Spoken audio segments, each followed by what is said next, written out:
King Charles III's health has been the talk of the royal world in recent months, leading some to ask a morbid question: what might the king's funeral one day look like?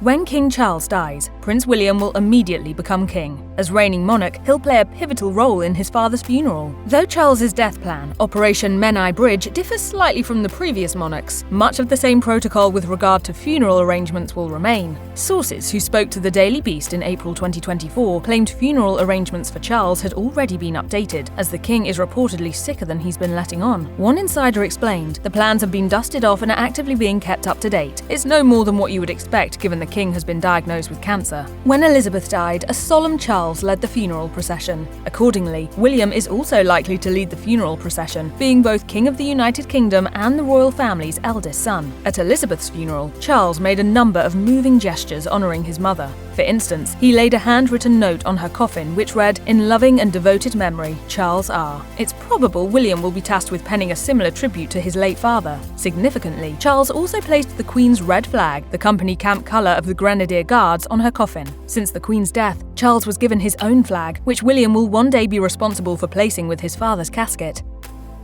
Since King Charles's cancer diagnosis, Camilla, Queen Consort, has taken over some of his royal duties. But if the king dies, her role within the monarchy will immediately diminish. Camilla, who will then be known as Queen Dowager, will nevertheless play a vital role in her husband's funeral. The funeral will provide Camilla with an opportunity to commemorate Charles's personality. The king is famed, of course, for his passion for the environment.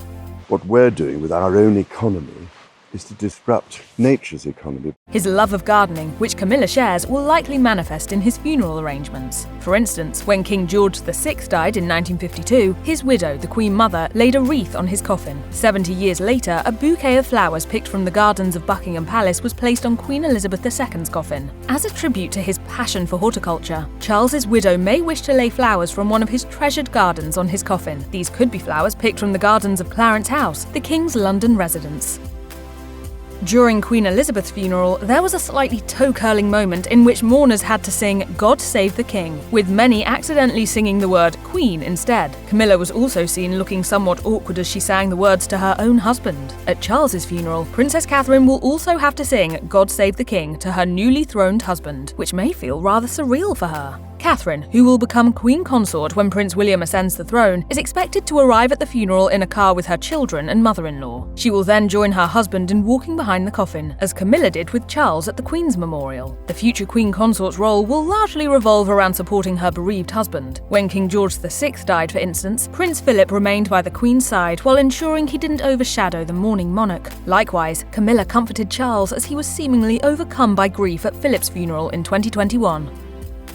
Although Prince Harry and Prince William's relationship remains frosty at best, there's no doubt that when his father dies, the former royal will want to return to the UK to pay his respects. Harry is expected to join the funeral procession along with his brother William. This follows royal tradition, with Queen Elizabeth's 4 children leading the procession at her funeral in 2022. The Queen's children had previously held a vigil at her coffin, observing 10 minutes of silence, which William and Harry are also expected to do after Charles dies. Despite playing a significant role in the funeral, Harry may have to leave his military garb at home. He was initially barred from wearing his uniform at his grandmother's funeral because such attire is reserved for working royals. Charles later allowed his youngest son to wear his uniform, but Harry opted not to, noting that the funeral was about honouring his grandmother and nothing more. He did, however, wear his medals. He will likely make a similarly understated appearance at his father's funeral. Prince William and Meghan Markle's relationship has been strained for a long time. According to bombshell revelations in Prince Harry's memoir Spare, William viewed Meghan as an interloper from the outset and allegedly reiterated negative assumptions about the Duchess propagated by the tabloids. Following the release of his brother's memoir, William has reportedly distanced himself further from Harry and Meghan. He even appeared to make a dig at the pair during King Charles's coronation concert, emphasizing that the importance of service was central to his father's values.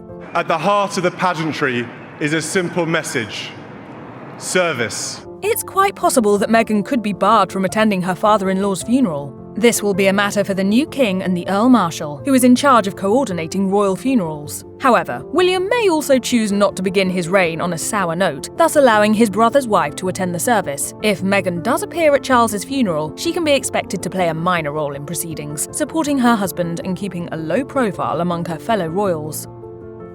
When he dies, King Charles will leave behind 5 grandchildren: Prince George, Princess Charlotte, Prince Louis, Prince Archie and Princess Lilibet. Though they're still incredibly young, Charles's grandchildren may be called upon to perform their royal duties sooner than expected. In the lead up to Queen Elizabeth's funeral, all 8 of her grandchildren stood vigil by her coffin for 15 minutes. Whether all of Charles's grandchildren will stand vigil at his coffin depends on when he dies. When the king was diagnosed with cancer, Louis was just shy of his 6th birthday, while the Sussex kids, Archie and Lilibet, were aged just 4 and 2 respectively. Subsequently, a vigil may be reserved for the older children. When Charles became king, he began to initiate his eldest grandson, George, into the traditions of the firm. He gave the preteen the vital role of page of honour during his coronation, with George becoming the youngest future monarch to play a key role in a coronation. The gesture was a testament to Charles's faith in his grandson, as well as an evident acknowledgement of the level of service he will inevitably have to undertake if he himself becomes king. As such, George may also be given a significant role in Charles's funeral.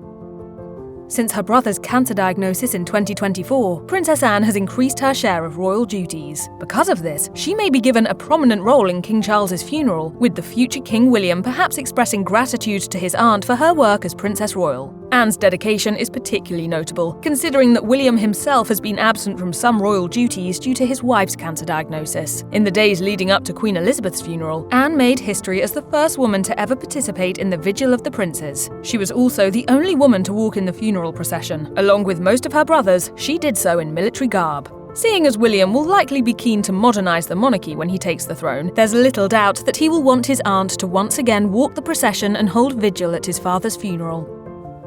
Ever since his association with Jeffrey Epstein came to light, Prince Andrew has been essentially exiled by the royal family. Following his now infamous car crash interview with BBC Newsnight in 2019, Andrew stepped back from royal duties. My judgment was probably coloured by my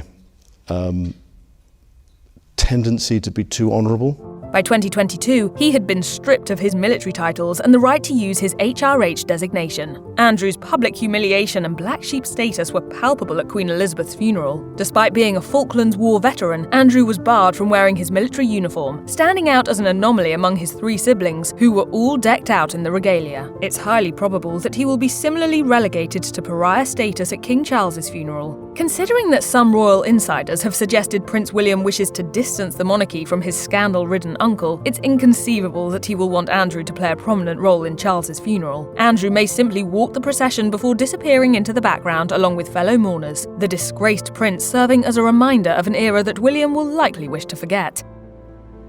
As King Charles's youngest brother, Prince Edward can be expected to join his siblings in leading the funeral procession when the monarch dies. Along with his sister, Princess Anne, Edward will be permitted to wear a military uniform as he pays his respects to his brother and holds vigil by his casket. However, Charles's sister-in-law, Sophie, Duchess of Edinburgh, is not expected to play a major part in the funeral. As she did during Queen Elizabeth's funeral, Sophie can be expected to join the final moments of the procession in the church before observing the service. When the Queen died, Sophie was seen comforting her husband, handing him a handkerchief as he wept for his late mother. Her role during Charles's funeral will likely be similar, with the Duchess offering her husband some much-needed support as he mourns the loss of his brother. At Queen Elizabeth's funeral, Princess Beatrice and Princess Eugenie were mere background players among a sea of mourners. The princesses also made headlines when they mysteriously disappeared during their grandmother's funeral. Though the sisters did not play prominent roles in the Queen's service, it's possible Prince William may give Beatrice a weightier role when King Charles dies. Following Charles's cancer diagnosis, Beatrice has been stepping up and taking on unofficial royal engagements, leading to speculation that she could become a working royal. In March 2024, Newsweek's royal correspondent told Times Radio about the possibility. I think actually bringing Beatrice and Eugenie into the fold, if they are willing, could actually really help the royals quite a lot. Beatrice's commitment to the firm has reportedly left William particularly impressed. A source told OK magazine, both the King and William have seen how well Beatrice has stepped up in recent weeks, and that's why they are happy to push her to the front and represent the family in public. Although the move is currently being seen as a temporary, unofficial role, it could become more permanent in the future. If the princess is made a working royal, she can be expected to play a bigger part in Charles's funeral, perhaps tasked with tending to his coffin or even holding vigil alongside her cousins. The same cannot be said for Eugenie, however, who is reportedly happy living a life free of duty. Her role in Charles's funeral will be similar, if not identical, to her muted presence during Queen Elizabeth's memorial service. Prince Edward, Duke of Kent, is the only person to have ever walked in both the funeral processions of King George VI and Queen Elizabeth II. A cousin of Elizabeth, he is believed to have played a notable role in her funeral due to the two sharing a close relationship. If he survives to see Charles's funeral, the Duke might be expected to walk in the funeral procession, although he could play a much less prominent part in the proceedings. In April 2024, Edward announced that he was stepping back from his duties as Colonel of the Scots Guards, a role he had held since 1974. His decision to withdraw from his duties perhaps signifies that the hard-working royal, aged 88 when he retired, might not have the same vigour that he once did. As such, it's possible that if Edward outlives Charles, he might need to take a step back during the funeral, if for no other reason than the sake of his own health.